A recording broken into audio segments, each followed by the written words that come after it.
మనం లోనావాలాలో ఉన్నాం అనమాట. ఇక్కడ ఏంటంటే మనకి కొన్ని ప్లేసెస్ ఉంటాయి కదా, ఇక్కడ తిరగడానికి మనకి ప్యాకేజీలు ఉంటాయి. మనం చూస్ చేసుకునే ప్లేసెస్ని బట్టి ఆ ప్యాకేజ్ అనేది చేంజ్ అవుతుంది అనమాట. మనకి లిమిటెడ్ అమౌంట్ ఆఫ్ టైం ఇస్తారు, 5 hours కానీ లేకపోతే 6 hours కానీ. ఆ టైంలో కంప్లీట్ చేసేయాలన్నమాట. ఒకవేళ టైం పెరిగినా కానీ దానికి ఛార్జ్ చేస్తారు 300, 400. ఇప్పుడు మనం ఫ్రెండ్స్ వాళ్ళ ఫ్యామిలీతో కలిసి వెళ్తున్నాం. వాళ్ళు న్యూలీ మ్యారీడ్ అనమాట. సో వాళ్ళు మీకు చూపిస్తాను. ఇప్పుడు ఇదే అనమాట మేము వెళ్ళబోయే కారు.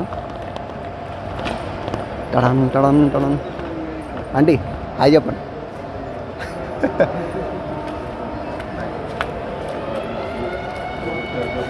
హనుమా ఏంటంటారా? బాగా సీరియస్గా డిస్కస్ చేస్తున్నాను.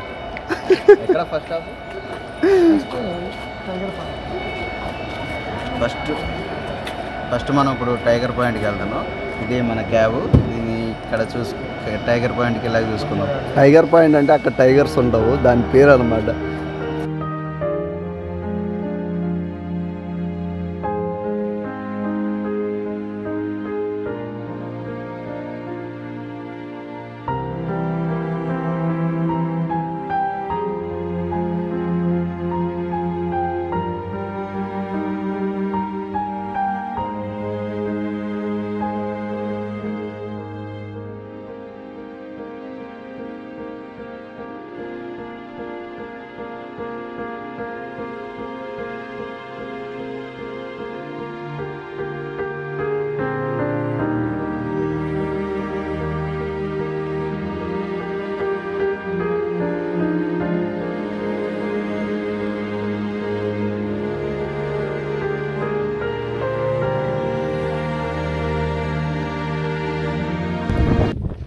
గైస్ ప్రజెంట్ అయితే లోనావాలా నుంచి రైల్వే స్టేషన్ నుంచి మనం టైగర్ పాయింట్కి అయితే వచ్చేసాం. టైగర్ పాయింట్ కదా, టైగర్ పాయింట్కి వచ్చేసాం.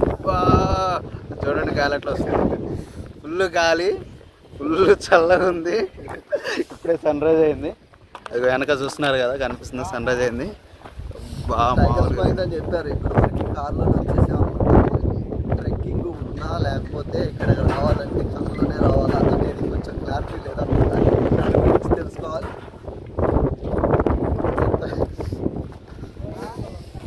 ఓకే, ఇక్కడికి రావడానికి క్యాబ్స్ ఇట్లా అవైలబుల్ ఉంటాయి, ఆటోలు.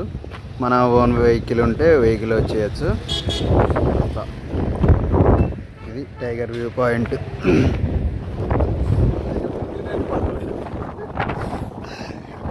వస్తుంది కానీ మాత్రం మామూలుగా రావట్లేదు.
పాయింట్ అసలు ఫుల్ గాలి వస్తుంది. ఇక్కడ సన్ రైజ్, అదే వ్యూ.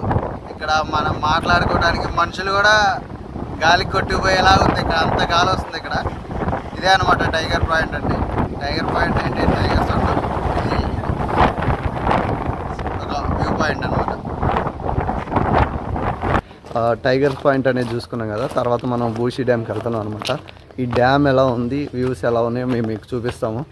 ఈ వెళ్ళే రూట్ కూడా ఎలా ఉందో చూడండి.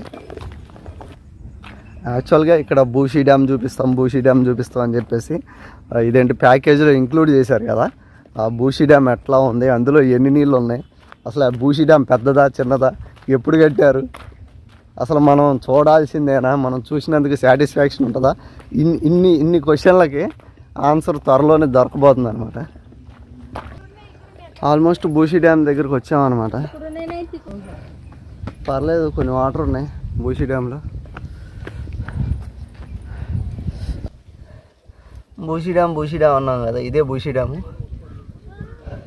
ఇక్కడ ఇంకోండి, యాక్చువల్గా ఈ దారి నుంచి నడుచుకుంటూ వెళ్తే బాగుండేది. ఇప్పుడు ప్రస్తుతానికి మనకు అది కూడా లేదు. ఇంకోండి ఇట్లా కంచేసేసారు. ఇటు కూడా మొత్తం ఫెన్సింగ్ ఉంది. సో ఇక్కడ కొంచెం గ్యాప్ ఉంటే ఈ గ్యాప్లో నుంచి నేను తీస్తున్నాను అనమాట.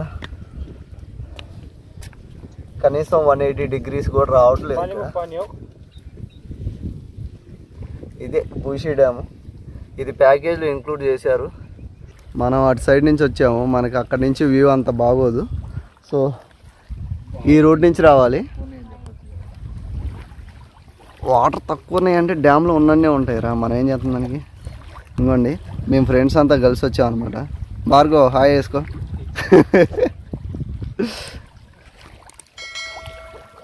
యాక్చువల్గా బోట్ ఉంటే ఇంకా బాగుండేది లోనకి వెళ్తే. ఎట్టున్నాయి మా చల్లగున్నాయా వేడుకున్నాయా?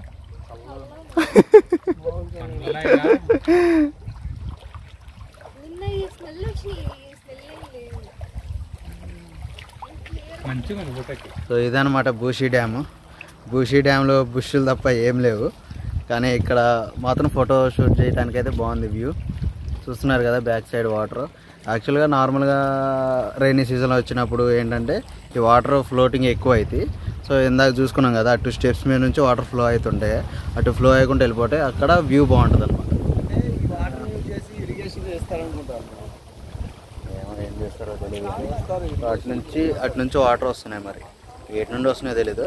కానీ డ్యామ్ అయితే చాలా బాగుంది, ఎందుకంటే చుట్టూ కొండలు చూడండి, అవన్నీ కొండలు, మధ్యలో డ్యామ్ ఉంది, మధ్యలో వాటర్ హైలైట్ ఉంది. ఇంకా వాటర్ ఫ్లోటింగ్ రైనీ సీజన్లో వర్షాలు పడితే అటు ఫ్లోటింగ్ ఎక్కువ ఉండి ఇంకా బ్యూటిఫుల్ ఉంటుంది అనమాట. ఇక్కడ మన వాళ్ళు ఫోటోషూట్ చేస్తున్నారు. ఇంకా వంశీ గారు వాటర్తో ఆడుకుంటుండో. చలో అంతే, ఇక బూషి డ్యామ్ ఇదే.